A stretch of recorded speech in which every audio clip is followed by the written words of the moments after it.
बिस्मिल्लाहिर्रहमानिर्रहीम। अस्सलाम वालेकुम। कैसे हैं आप सब लोग? उम्मीद है आप सब लोग खैरियत से होंगे। आज जो मैं आप लोगों के लिए रेसिपी लेकर आई हूँ, आज ये स्वीट डिश की रेसिपी है। ये सिर्फ स्वीट डिश ही नहीं है बल्कि कैल्शियम का ख़जाना है। इसको मैंने जिस चीज़ से बनाया है जो कि खाने में तो बहुत मज़ेदार होती है, लेकिन अगर हम इसको बर्फ़ी की तरह, इस हलवे की तरह बनाएं तो नहायत ही लजीज बनती है और टर्किश हलवे के नाम से मशहूर है। ये एक्चुअली जो है वो तिल से बनाई जाती है। आपको पता है तिल में जो है वो कैल्शियम वाफिर मकदार में पाया जाता है। बेशुमार मसलों का हल है। अक्सर बच्चे हमारे जो हैं वो दूध दही वगैरह खाने से दूर भागते हैं कि हमें दूध दही नहीं लेना है, तो आप अगर तिल को इस फॉर्म में बच्चों को देंगे तो इससे जो है वो उनकी जो कैल्शियम की कमी है वो भी पूरी होगी। आजकल सर्दियां हैं तो अक्सर मीठा खाने का भी दिल चाहता है, तो आप ये बर्फ़ी, ये मिठाई आप घर में बना के रख लें और बच्चे भी खाएं, बड़े भी खाएं, तो इससे जो है वो हड्डियों में मजबूती भी आएगी और बेपनाह कैल्शियम, आयरन, जिंक, मैग्नीशियम पाया जाता है इसमें। तो फ़ायदे की चीज़ है, ज़रूर खाएं। और मज़ा तो मैं आपको अभी आगे जाके बताती हूँ। जितनी मज़ेदार ये बनती है आपको देखने में ही फील होगा कि कितने मज़े की ये मिठाई जो है वो रेडी हुई है।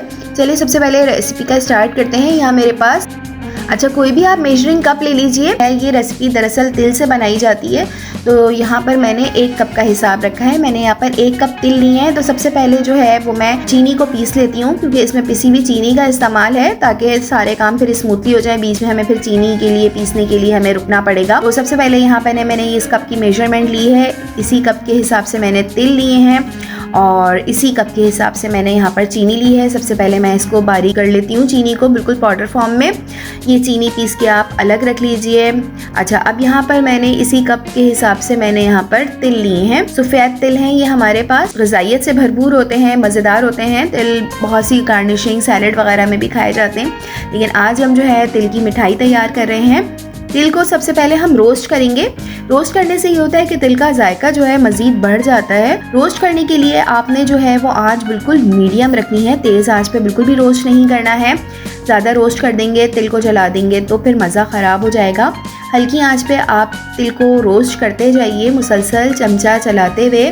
5 मिनट लगते हैं, तिल आराम से जो है वो रोस्ट हो जाते हैं। तिल की पहचान ये है कि कैसे और कब रोस्ट हो गए, किस तरह से पता चलेगा। तो जैसे जैसे आप तिल को रोस्ट करते जाएंगे ना, तो ये इसका जो कलर है वो ब्राउन होता जाएगा। ये देखें, ये आहिस्ता आहिस्ता जो है वो ब्राउन हो गए। बस इस पोजीशन पे आप ना चूल्हा बंद कर दीजिए, क्योंकि पैन काफ़ी गर्म है। तो आपने जो है बस अब आपने मुसलसल इसमें चम्मच चलाना है, तो पैन की जो हीट है वो इसको मज़ीद जो है वो ब्राउन कर देगी। इस तरह से ये नॉर्मल टेम्परेचर पे भी आ जाएगा, क्योंकि हमने जो है वो इसका पेस्ट रेडी करना है तिल का। तो मशीन में गरम गरम तो हम ये नहीं डालेंगे, मशीन ख़राब होने का डर होता है। तो ये देखिए तिल जो है वो नॉर्मल पे भी आ गए हैं और मज़ीद ब्राउन हो गए हैं। और तो 5 मिनट लगे हैं इसको रोस्ट करने में। इसके बाद मैंने इसको चॉपर में डाल दिया है तमाम तिल को। आप इसको ब्लेंडर में भी कर सकते हैं, बस हमें इसका पेस्ट ही रेडी करना है। जिसमें आप पेस्ट वगैरह रेडी करते हैं उसमें आप डाल लीजिए। मैंने इसको चॉपर में डाला है। इसके साथ ही मैंने 1/4 कप जो है वो मैंने इसमें ऑयल शामिल किया है। बस ऑयल जो है वो आपका स्मेल नहीं होनी चाहिए ऑयल में किसी भी तरीके की, तो आप ये ऑयल इसमें डाल सकते हैं। इस पोजीशन पे आप घी का भी इस्तेमाल कर सकते हैं, कोई पाबंदी नहीं है, लेकिन अभी फ़िलहाल मैंने इसमें 1/4 कप ऑयल शामिल किया है। ये देखें पेस्ट बन चुका है तिल का। इस तरह का पेस्ट होना चाहिए बिल्कुल। ये देखें कितना क्रीमी साइज़ का पेस्ट रेडी हुआ है। ये तमाम पेस्ट आप स्पैचुला की मदद से बॉल में डाल लीजिए। तमाम पेस्ट जो है अच्छी तरह से बॉल को साफ़ कर लीजिए। स्पैचुला से बहुत आसानी से साफ़ हो जाता है, एज़ कम्पेयर टू चमचे से इतना अच्छा साफ़ नहीं होता। फिर जो हमने चीनी पीस के रखी है, बारीक पिसी हुई चीनी, वो भी आप इसमें डाल लीजिए। जिस कप से हमने तिल मेजर किए थे वही 1 कप मैंने यहाँ पर पाउडर्ड मिल्क लिया है, वो आप इसमें शामिल कर लीजिए। और 1/2 टीस्पून मैंने इसमें इलायची पाउडर डाला है। 1/2 टीस्पून मैंने नट्स डालें, जो भी अवेलेबल हों वो आप इसमें शामिल कर लीजिए। तमाम चीज़ों को आप सबसे पहले स्पैचुला की मदद से अच्छी तरह से मिक्स कर लीजिए, लेकिन इसकी मिक्सिंग जो है वो हाथ की मदद से ही बहुत ज़बरदस्त होगी। आप देख सकते हैं इसमें चूल्हे का बिल्कुल बराए नाम ही काम है, बस हमने तिल को रोस्ट किया है, बाकी इसमें चूल्हे का कोई काम नहीं है। और बहुत आसानी से ये हलवा बन जाता है, बेहतरीन हलवा बनता है। बर्फ़ी बोल दीजिए आप इसको, बेहतरीन है, खाने में बहुत ज़बरदस्त है। बच्चे बड़े सब बहुत शौक़ से खाएंगे। जब पहली दफ़ा मैंने ये बनाई थी तो मैं भी यही सोच के बना रही थी कि पता नहीं इसका जायका कैसा होगा, किस तरह का होगा, बच्चे खाएंगे, घर वाले खाएंगे नहीं खाएंगे, लेकिन मैंने बनाया है और वाकई अभी आप आगे जाके देखिएगा इसका जो लुक है और इसका टेक्सचर कितना ज़बरदस्त आया है। हाथ की मदद से आपने इसको अच्छी तरीके से मिक्स करना है। अच्छा, अभी तो आपको ये बिल्कुल पाउडर फॉर्म में लग रहा होगा, ड्राई लग रहा होगा, तो यहाँ पे 1/4 कप मैंने घी लिया है, ठीक है। अब आहिस्ता आहिस्ता आप इस घी को शामिल करेंगे। ज़रूरी नहीं है कि 1/4 कप ही इसमें घी जाए, तो मैंने यहाँ पर असली घी लिया है 1/4 कप, आप नॉर्मल घी भी ले सकते हैं, ठीक है। अगर आप घी डालना ना चाहें तो आप 1/4 कप मज़ीद इसमें यही ऑयल भी डाल सकते हैं। 1/4 कप हमने पीसते में डाला था और 1/4 कप अभी हम शामिल करेंगे। तो मैंने यहाँ पे असली घी डाला है, इससे ज़रा फ्लेवर अच्छा आता है, खुशबू बहुत मज़ेदार आती है, हेल्दी होता है असली घी। तो आपने इसको अच्छी तरह से दबा दबा के मिक्स करना है। इतना मिक्स करना है कि ना एक टाइम पे जो है वो बिल्कुल लड्डू फॉर्म में आ जाएगा। ये जो मिक्सचर है आप हाथ से दबा के देखेंगे, मुट्ठी बना के देखिएगा। तो अभी मुझे मज़ीद घी की ज़रूरत पड़ रही है, तो मैंने आहिस्ता आहिस्ता इसमें घी मिलाती जा रही हूँ। तकरीबन 1/4 कप इसमें घी लगा है, ठीक। अच्छा, इस तरह से 1/4 कप जो है वो इसमें घी शामिल किया है। 1/4 कप हमने ऑयल पीसते हुए शामिल किया था और 1/4 कप घी हमने इसमें मिलाते हुए शामिल किया है। बस इतना ही इसमें घी जाएगा। तो आपने इसको अच्छी तरह से मसल के जो है वो मिलाना है। अब आप देखें, दबा के चेक करें, ये लड्डू फॉर्म में बन रहा है, तो इसका मतलब है कि हमारा मिक्सचर जो है वो बहुत ज़बरदस्त सा रेडी हो चुका है। अच्छा, बस अब इस मिक्सचर को आपने जो है वो किसी भी बर्तन में डालना है, किसी भी पैन में डालना है। कोई भी पैन आप ले सकते हैं। पैन को आप सबसे पहले ग्रीस कर लीजिए ऑयल से अच्छी तरीके से, क्योंकि हमें इसे जमाना है। तो जब आप ऑयल से ग्रीस कर लेंगे तो ये बहुत आसानी से बाद में निकल जाएगा।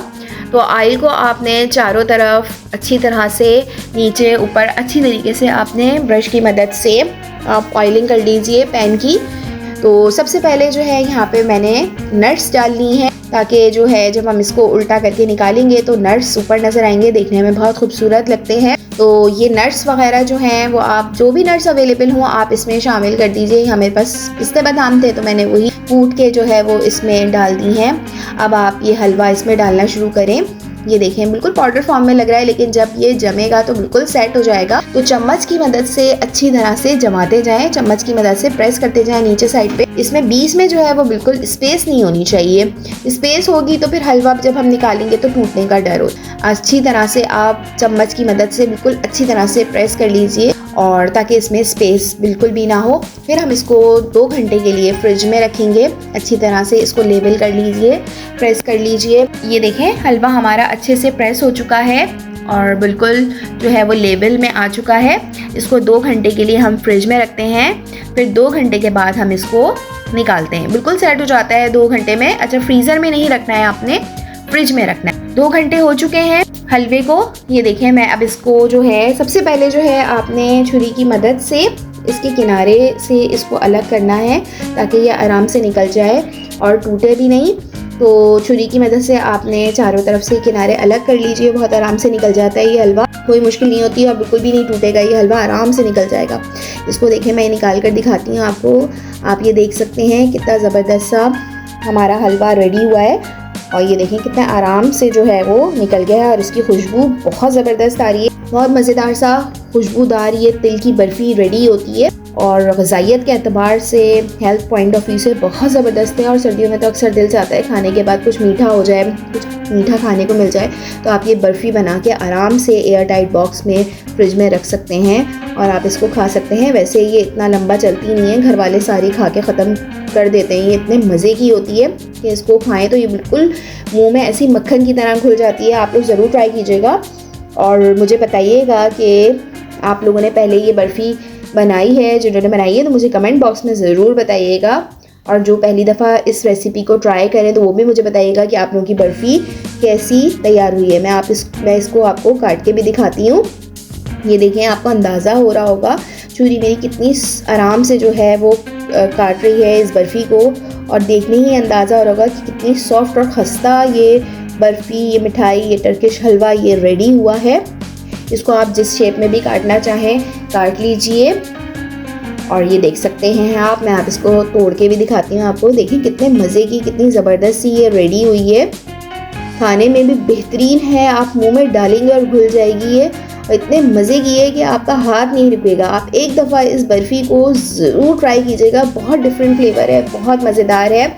और सबसे मज़े की बात कि इसमें हमने कोई भुनाई वगैरह नहीं की है, घंटों हम चूल्हों के पास नहीं, चूल्हे के पास नहीं खड़े हुए हैं और झटपट से ये तैयार हो जाती है और बहुत मज़ेदार है। उम्मीद है आप लोगों को रेसिपी अच्छी लगी है होगी। रेसिपी अच्छी लगी है तो वीडियो को ज़रूर लाइक कीजिए, लाइक करना बिल्कुल भी नहीं भूलिएगा। कमेंट बॉक्स में अपना कमेंट भी ज़रूर दिया करें और मुझे ज़रूर बताया करें कि आप लोग किस कंट्री से कमेंट कर रहे हैं, ताकि मैं स्पेशली आप लोगों का कमेंट का रिप्लाई कर सकूँ। चैनल पर आप लोग नए आए हैं तो प्लीज़ चैनल को सब्सक्राइब कर लीजिए और बेल आइकन पे भी ज़रूर क्लिक कर लीजिए। चलिए मिलते हैं न्यू वीडियो में, न्यू रेसिपी में।